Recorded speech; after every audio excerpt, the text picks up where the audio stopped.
This is Spare Time Repair, and this is a Luxman PD277 turntable. It's been a while since I worked on a turntable, and this is by far the nicest of them. And if vinyl had a golden age, then this late 1970s model would probably fit right into it. Despite this turntable being direct drive, it's currently suffering from speed problems as a result of its aging capacitors.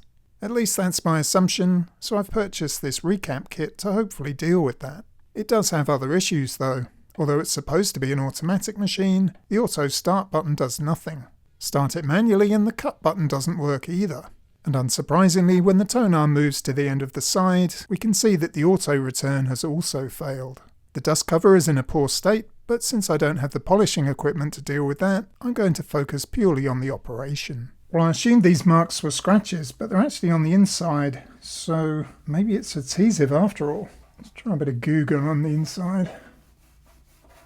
No, I think it is a scratch.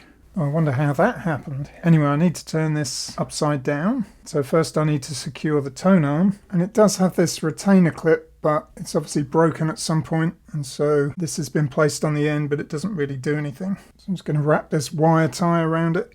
I'm also going to remove the platter mat. I wonder if it was always this colour. It's obviously picked up a lot of dust over the years. And the platter. And I'm not using my usual blue mat for this because it has ridges on it. So I'm just going to put these towels down so I can set it down on its lid. There aren't any screws in these holes. I don't know whether that's because they've been removed or they were never there. Well, looks like we have good access to everything. I'm just trying to figure out what everything is. This is the board where the auto start and cut buttons are. So nothing intricate going on there. And this is the tone arm mechanism. And I believe this metal arm here is responsible for moving the tone arm in the automatic modes. And it does it by pressing this white piece at the end there against this plate and then using friction to move it back and forth. So if there's grease on here and it can't grip it, that could be the reason why it's not working. But we also have micro switches. So those can all be serviced. But beyond that, I'm not entirely sure what I'm doing here. So if Turntable Guy is watching, he's probably going to be doing a lot of face palming. I'm not sure whether to start with the recapping or try to deal with the mechanical side of things, because I don't think the capacitors are going to be responsible for any of the tone arm problems. But having said that, it's a pretty small kit. There aren't actually that many to change. So maybe I should just get it out of the way. I mentioned that it has speed issues, and that's controlled by these pots at the bottom here. So even when the bottom cover is on, you can still adjust the speed with these dials. And the way that works is this incandescent bulb reflects off this mirror here and reveals these strobe dots on the underside of the platter. So then you adjust these pots until the dot appears to be stationary. But at the moment that's not possible because, unless I'm reading the scale wrong, you can adjust this across its entire range and the dot still won't stay stationary. In fact, before I do the capacitors, I'm just going to check these switches. This is the auto start button. And this is the cut button. Check this one as well. Well, that's not great. This one is already engaged and appears fine. And that one isn't great either. The soldering on this blue wire here doesn't look original. Doesn't look anything like the other soldering. And I mentioned those unpopulated holes on either side, but those ones don't have threaded inserts like the ones in the corner. So I guess they're not meant to have anything in them. Although it does make me wonder what they're there for. This model does have fixed RCA connectors rather than sockets, which is a little surprising. I'm not sure where this turntable sat in Luxman's range, but I'd normally associate fixed cables with lower end equipment. Anyway, I'm going to replace all these capacitors. You don't need to see me doing that, and then we'll come back and see if it's made any difference.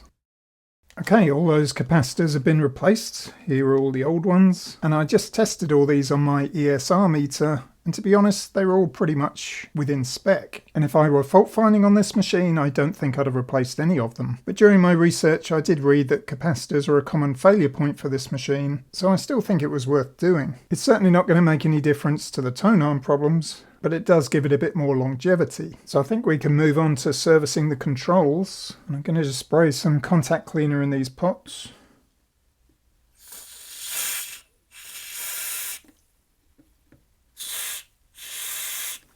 And work those back and forth.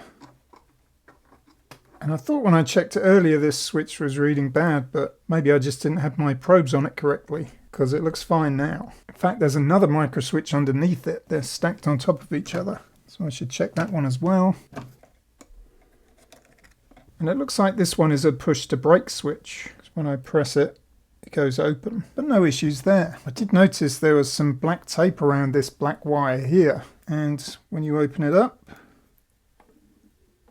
somebody's soldered it together at some point. It would be better if it were in line so that I could put some heat shrink over it. Well, I've got plenty to play with because this wire goes on forever. So I think I'm going to cut that joint out and do it again.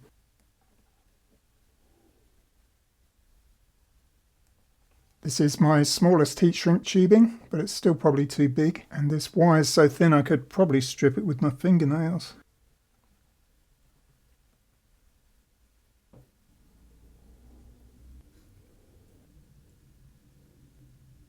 Just going to tin those. Feed on the heat shrink. Just make a little hook with both ends.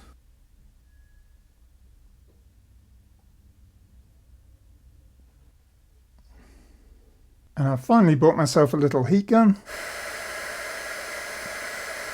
Apologies, I forgot to hit record, but I've just remade that joint on the blue wire and it's now looking much better. And obviously neither of those things were the cause of the tone arm problems, but I just prefer to see things done properly, or at least better. So what is the cause of our tone arm problem? Well, it's likely to be this motor or these gears getting gummed up with old grease. But I just disconnected the motor from the board here, and even in its idle state we're getting nearly 5 volts. I would have thought that voltage would only be present when the start button is pressed. So I'm going to remove this motor and just check that it works. I would if I could loosen the screw. Wow, that's tight. Okay, I got that one, but this one's at a bit of an angle because of this. I just can't shift this screw, so I might have to heat it up. And if I just heat it up with a soldering iron for a bit. Oh, yep, it's finally come loose. Not going to touch it because it will still be hot. And it should now lift off. Well, it feels smooth enough. So I'm just going to stick these in the end so that I can inject some voltage. I think the motor's dead. It says 5 volts DC. I'm injecting 5 volts into it. Nothing. This is the right cable, isn't it? It must be. Yep, that is definitely it. And yeah, taking a resistance reading across that motor, it's over 100k. It should only be a few ohms. Well, let's open it up and have a look. There's plenty of wear in these brushes. Well, there's 3 windings on this motor, and if I measure between them, they're all about 28 ohms, which is about right. So they're not damaged, and I do have continuity to the brushes, so that's a bit confusing. I'm just going to gently clean these brushes. And also where they meet the motor. Signs of wear on here, as you'd expect. Just run the fiberglass pencil over there.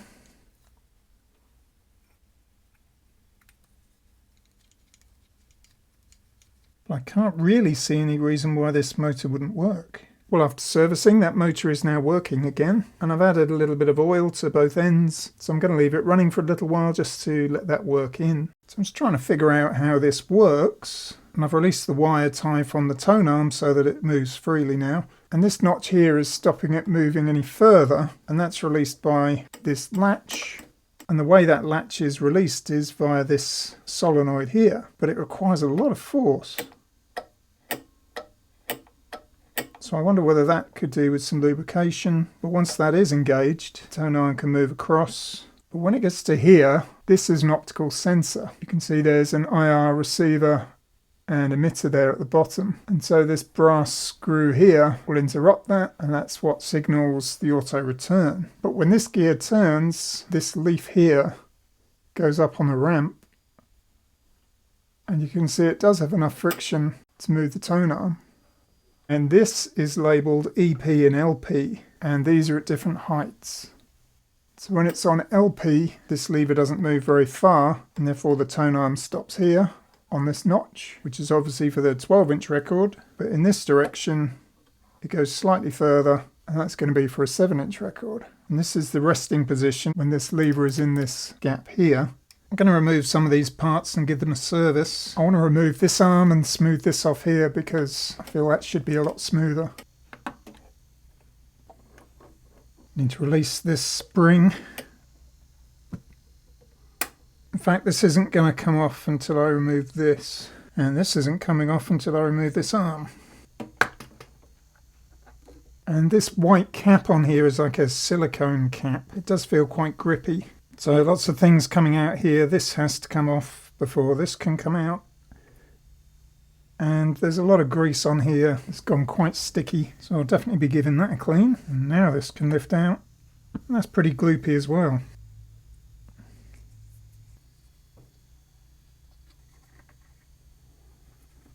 And this does now feel rough. I'm guessing originally it would have been pretty smooth. So I'm going to give this a good clean and then run over it with maybe some fine sandpaper. And obviously I'll be cleaning all these parts as well. Okay, these parts have all been washed. I'm just going to use some fine sandpaper on this lever just to make this as smooth as possible. It does now feel smoother. And I'm also going to sand under here where the silicone cap meets the tone arm. I'll clean that off with some alcohol. Now I need to remember what order to refix everything. So this needs to go on first.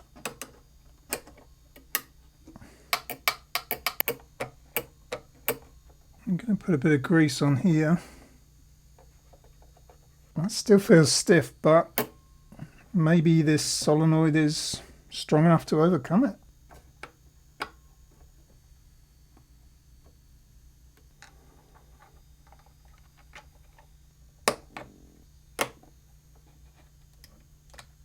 Perhaps that has to ride in this inside channel.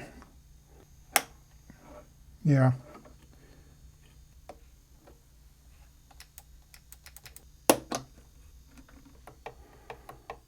I've had this motor running for about an hour now, so I'm going to refit it.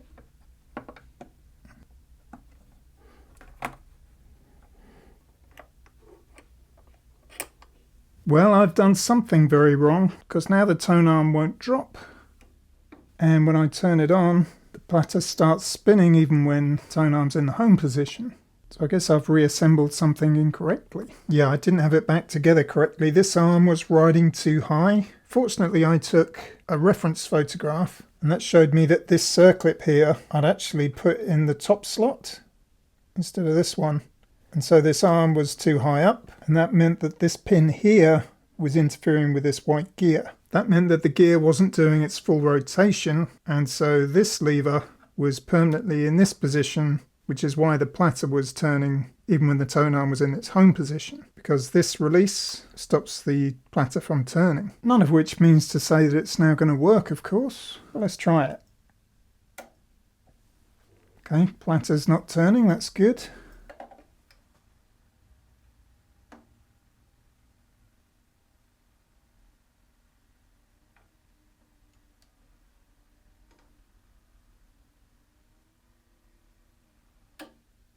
Okay, that's good. I've got the stylus guard on.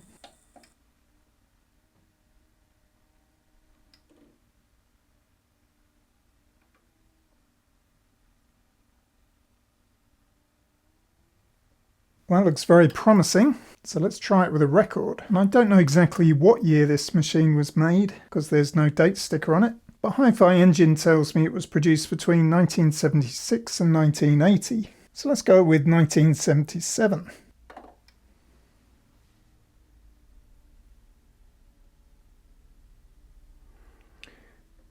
Just take a little while to kick in. Oh, that's going to miss the record. So we need to do a bit of adjustment there. In fact, I should check first whether the 7-inch is off as well.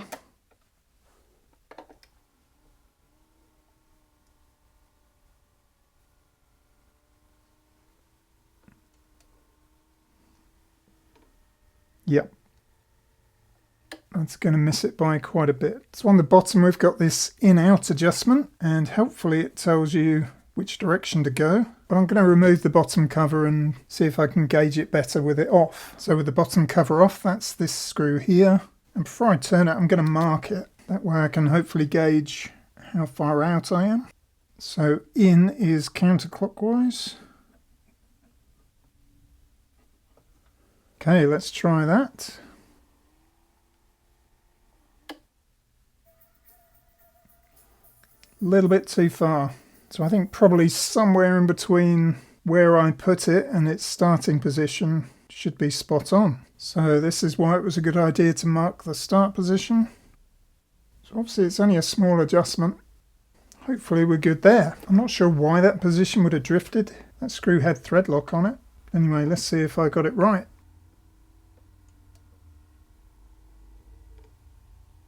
That looks perfect. Nope. I went just too far. Well, I can just about see my mark without taking the cover off. Come on, third time lucky. Perfect. And hopefully the 12 inch is now correct as well. Yes. So let's do the speed adjustment. And I have to say this really confused me at first, because here in the US we use 60 Hertz and I was reading across, so I thought it was 45 and 33 on the top two rows for 60 Hertz and 50 Hertz was reading along the bottom two rows. But it's not. It's saying 50 Hertz is the top two rows and 60 Hertz is the bottom two. So that's why I couldn't do it initially. So I'm going to set the platter going. We're on 33 RPM. So I just need to adjust that wheel at the bottom until those dots on the bottom row look like they're standing still. That looks pretty good. Happy with that. Then turning to 45. So now adjusting the other pot. We're looking at the second row from the bottom. And that looks pretty good to me.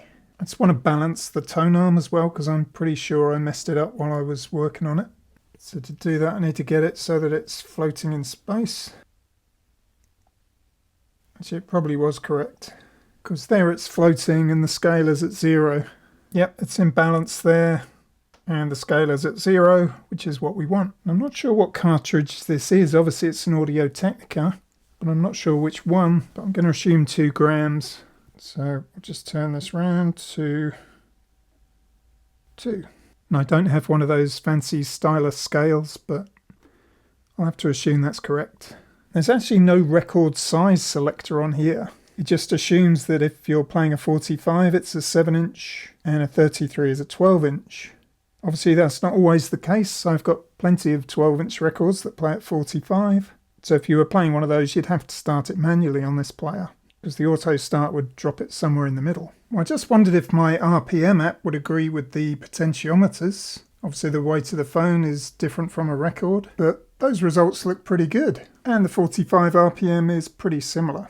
Also, I should be elevating the phone over the centre of the platter, but honestly I'm not that bothered. It's just a fun little guide. And before anybody asks, that app is called RPM Wow. Just going to run over this felt mat with a lint roller. Just give it a cursory clean. Well, I know I said I wasn't going to worry about the dust cover, but I think a quick application of plastics can't do any harm.